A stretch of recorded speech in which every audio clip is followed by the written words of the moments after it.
careful what you wish for. You may receive it. Anonymous. Part 1. Outside the night was cold and wet, but in the small living room the curtains were closed and the fire burnt brightly. Father and son were playing chess. The older player, who had radical ideas about the role of luck in the game, put his king into such unnecessary danger that even the white-haired old lady, sitting quietly by the fire, made comments on it. "Listen to the wind," said Mr. White, who, seeing a fatal mistake after it was too late, was trying to prevent his son from noticing it.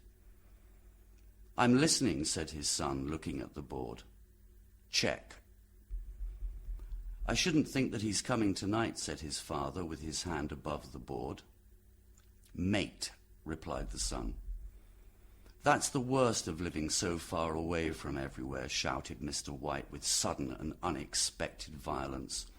"Of all the horrible, out-of-the-way places to live, this is the worst. The path's like a stream, and the road's a sea. I don't know what people are thinking. I suppose because only 2 houses in the road are let, they think it doesn't matter." "Never mind, dear," said his wife gently. "Perhaps you'll win the next one." Mr. White looked up sharply, just in time to see a knowing glance between mother and son.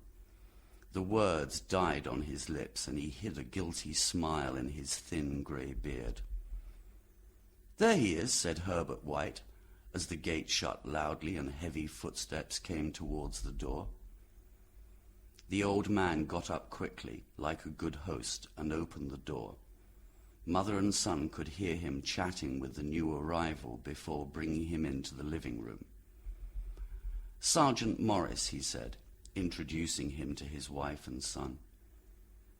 The sergeant shook hands and, taking the seat by the fire, watched happily as his host got out whiskey and glasses and put a small kettle on the fire. At the 3rd glass his eyes got brighter, and he began to talk, the little family circle looking with interest at this visitor from far away, as he spoke of wild scenes, of wars and strange people. 21 years of it," said Mr. White, nodding at his wife and son. "When he went away he was a youth. Now look at him." "He looks like it has done him good," said Mrs. White politely. "I'd like to go to India myself," said the old man. "Just to look around a bit, you know." "You're better where you are," said the sergeant, shaking his head. He put down the empty glass. "I would like to see those old temples," said the old man. "What was that you started telling me the other day about a monkey's paw or something, Morris?" "Nothing," said the soldier quickly. "At least, nothing worth hearing." "Monkey's paw?" asked Mrs. White curiously. "Well, it's just a bit of magic, perhaps," said the sergeant offhandedly. His 3 listeners leaned forward. The visitor absent-mindedly put his empty glass to his lips and then put it down again. His host filled it for him again. "To look at," said the sergeant, "it's just an ordinary dried little paw." He took something out of his pocket and offered it to Mrs. White, but she moved back with a grimace, though her son examined it with great interest. "And what's special about it?" asked Mr. White, as he took it from his son, and having inspected it, placed it on the table. "It had a spell put on it," said the sergeant, "by a very holy Indian man. He wanted to show that fate controlled people's lives, and that those who interfered with it did so at their own risk. He put a spell on it so that 3 separate men could each have 3 wishes from it." "Well, why don't you have 3, sir?" said Mr. White cleverly. The soldier looked at him the way that middle age sees unthinking youth. "I have," he said quietly, and his face whitened. "And did you really get the 3 wishes?" asked Mrs. White. "I did," said the sergeant. "And has anybody else wished?" continued the old lady. "The first man had his 3 wishes," was the reply. "I don't know what the first 2 were, but the third was for death. That's how I got the paw." His voice was so grave that silence fell on the group. "If you've had your 3 wishes, it's no good to you now then, Morris," said the old man at last. "What do you keep it for?" The soldier shook his head. "I had an idea of selling it, but I don't think I will. It has caused me enough mischief already. Besides, people won't buy.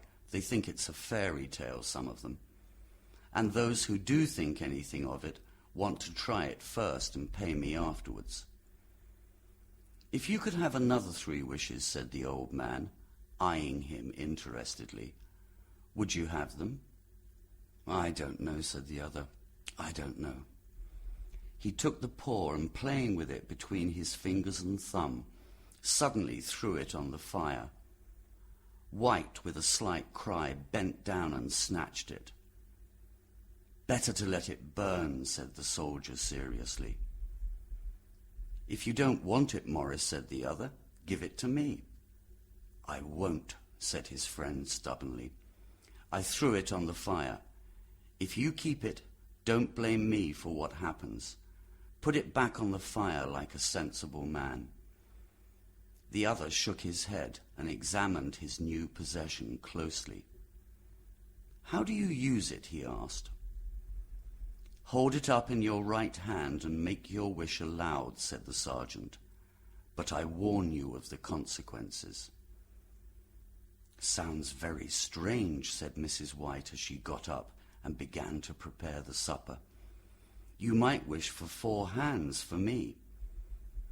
Her husband took the paw from his pocket, and all 3 burst into laughter as the sergeant, with a look of alarm on his face, caught him by the arm. "If you must wish," he said angrily, "wish for something sensible." Mr. White dropped it back in his pocket and asked his friend to the table. As they ate supper, the paw was partly forgotten, and afterwards the 3 sat listening to the soldier's adventures in India. "If the paw is not any better than his adventures," said Mr. White, as the door closed behind their guest, just in time to catch the last train, "we shan't make much out of it." "Did you give him anything for it?" asked Mrs. White, looking at her husband closely. "A little," said he, colouring slightly. "He didn't want it, but I made him take it, and he told me again to throw it away." "Why, we're going to be rich and famous and happy. I'll wish to be an emperor to begin with, and then I won't be controlled by my wife." He ran around the table, followed by Mrs. White, armed with a fork. Mr. White took the paw from his pocket and eyed it dubiously. "I don't know what to wish for, and that's a fact," he said slowly. "It seems to me I've got all I want." "Well, wish for £200 then." "That'll just do it," said his son. His father, ashamed of his own credulity, held up the paw as his son sat down at the piano. "I wish for £200, said the old man, and then cried out. His wife and son ran towards him. "It moved," he cried with a glance at the object on the floor. "As I wished, it moved in my hand like a snake." "Well, I don't see the money," said his son, as he picked it up and placed it on the table, "and I never shall." "It must have been your imagination," said his wife, looking at him anxiously. He shook his head. "Never mind, though, there's no harm done, but it gave me a shock." They sat down by the fire again, while the two men finished their pipes. Outside the wind was higher than ever, and the old man jumped nervously at the sound of a door banging upstairs. A silence, unusual and depressing, lasted until the old couple went to bed for the night. "I expect you'll find the cash in a big bag in the middle of your bed," said Herbert as he said good night. and something horrible sitting on top of your wardrobe, watching you as you pocket your money. He sat alone in the darkness, gazing at the dying fire and seeing faces in it. The last was so horrible and so similar to a monkey that he looked at it in amazement. It got so vivid that with a little uneasy laugh he felt on the table for a glass with a little water to throw over it. His hand, though, touched the monkey's paw, and with a little shiver he cleaned his hand on his coat and went up to bed. Part 2. In the brightness of the wintry sun next morning, as it shone over the breakfast table, he laughed at his fears. There was an air of normalness about the room which the weather and the darkness the previous night had made them forget, and the dirty little paw was thrown on the coffee table with a carelessness which showed no great belief in its power. "I suppose all old soldiers are the same," said Mrs. White. "How could wishes come true these days?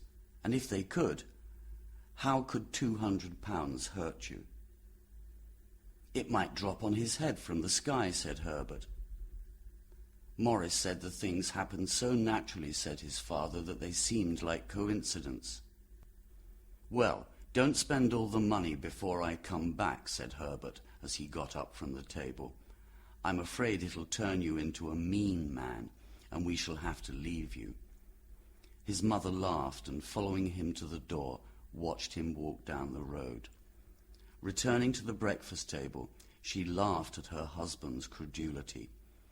But this did not prevent her from hurrying to the door at the postman's knock, nor prevent her from mentioning the drinking habits of retired sergeants when she found that the post brought a bill.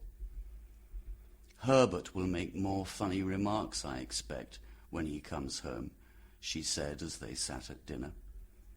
"I expect so," said Mr. White, pouring himself out some more tea. "But for all that, the thing moved in my hand, I promise." "You thought it did," said the old lady gently. "I say it did," he replied. "There was no doubt about it. I had just—" "What's the matter?" His wife made no reply. She was watching a man moving around strangely outside. He was looking in an undecided way at the house, and seemed to be trying to make up his mind to enter. Thinking for a moment about the £200, she noticed that the stranger was well dressed. 3 times he paused at the gate and then walked on again. The 4th time he stood with his hand on it, and then with sudden decision opened it and walked up the path. She brought the stranger, who seemed uncomfortable, into the room. He listened in a preoccupied way as the old lady apologized for the appearance of the room.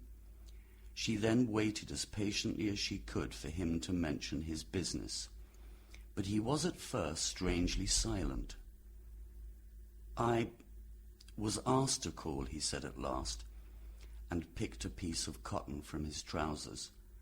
"I come from Moore and Meggins." The old lady started. "Is anything the matter?" she asked breathlessly. "Has anything happened to Herbert? What is it? What is it?" Her husband interrupted. "Sit down and don't jump to conclusions. You've not brought bad news, I'm sure, sir." "I'm sorry," began the visitor. "Is he hurt?" demanded the mother wildly. The visitor nodded. "Badly hurt," he said quietly.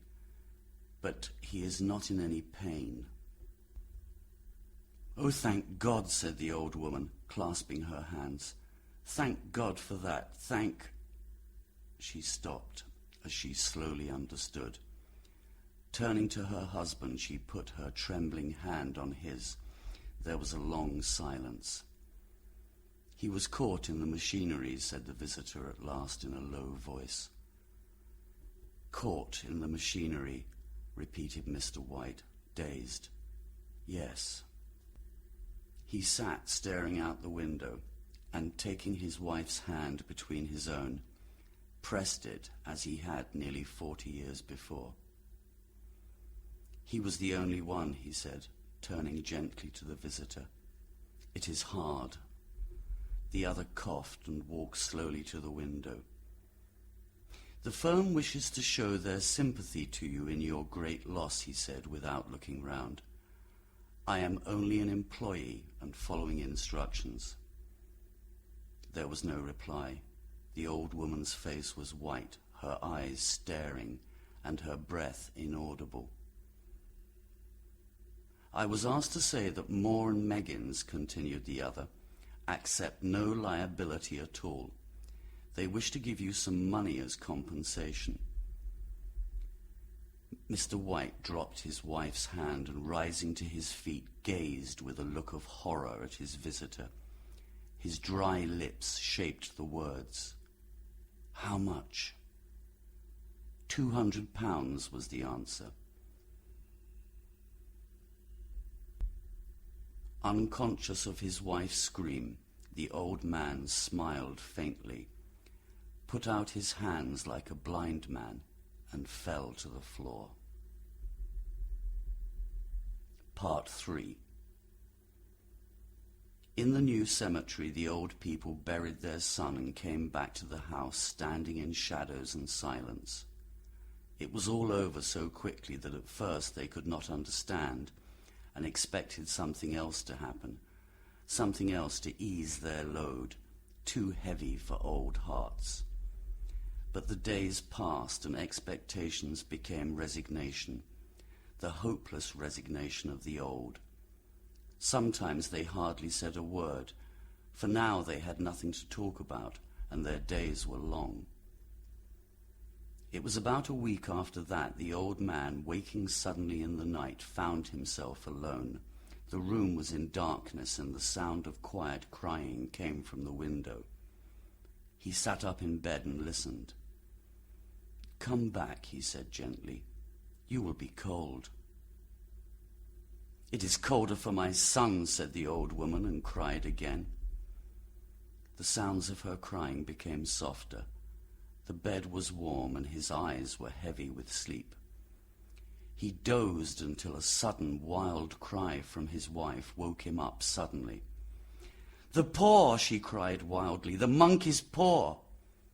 He shouted in alarm. "Where? Where is it? What's the matter?" She came across the room towards him. "I want it," she said quietly. "You've not destroyed it." "It's in the living room," he replied. "Why?" She cried and laughed at the same time and kissed his cheek. "I've only just thought of it," she said. "Why didn't I think of it before? Why didn't you think of it?" "Think of what?" he questioned. "The other 2 wishes," she replied quickly. "We've only had 1. "Wasn't that enough?" he demanded angrily. "No," she cried. "We'll have 1 more. Go down and get it quickly and wish our boy alive again." The man sat up in bed. "Good God, you're mad." Get it quickly and wish. Oh, my boy, my boy." Her husband lit the candle. "Get back to bed," he said unsteadily. "You don't know what you're saying." "We got the first wish," said the old woman. "Why not the second?" "A coincidence," whispered the old man. "Go and get it and wish," cried his wife with excitement. The old man turned and looked at her, and his voice shook. "He has been dead 10 days. And besides, I didn't want to tell you, but I could only recognize him by his clothing. If he was too terrible for you to see then, he will look like now." "Bring him back," cried the old woman, and pulled him towards the door. "Do you think I'm afraid of the child I have brought up?" He went down in the darkness and felt his way to the living room. The paw was in its place, and a horrible fear that the unspoken wish might bring his mutilated son to him before he could escape from the room made him rush to the door. Cold with sweat, he felt his way round the table and along the wall until he was in the small passage with the paw in his hand. Even his wife's face seemed changed as he entered the room. It was white and expectant, with an unnatural look on it. He was afraid of her. "Wish!" she screamed. "It is stupid and wrong," he muttered. "Wish!" repeated his wife. He raised his hand. "I wish my son alive again." The paw fell to the floor. Then he sank trembling into a chair as the old woman with burning eyes walked to the window. He sat until he was cold, glancing occasionally at the old woman staring through the window. The old man, relieved about the failure of the paw to work its magic, crept back to his bed, and a minute afterwards the old woman came silently and apathetically beside him. Neither spoke, but lay silently listening to the clock. The darkness was oppressive, and after lying for some time to get his courage back, he went downstairs for a candle. When he was at the bottom of the stairs, a knock came so quietly on the front door that it was almost inaudible. He stood motionless until the knock was repeated. Then he turned and ran quickly back to his room and closed the door behind him. "What's that?" cried the old woman, getting up. "A rat," said the old man in a shaking voice. "A rat. It passed me on the stairs." His wife sat up in bed, listening. "It's Herbert." She ran to the door, but her husband was before her, and catching her by the arm, held her tightly.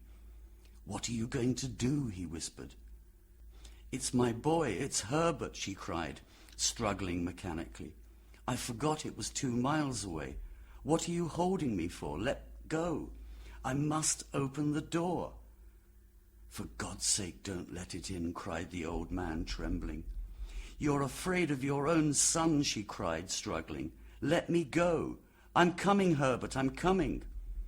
There was another knock and another. The old woman with a sudden push broke free and ran from the room. Her husband followed and called after her as she hurried downstairs. "The lock," she cried loudly. "Come down, I can't open it."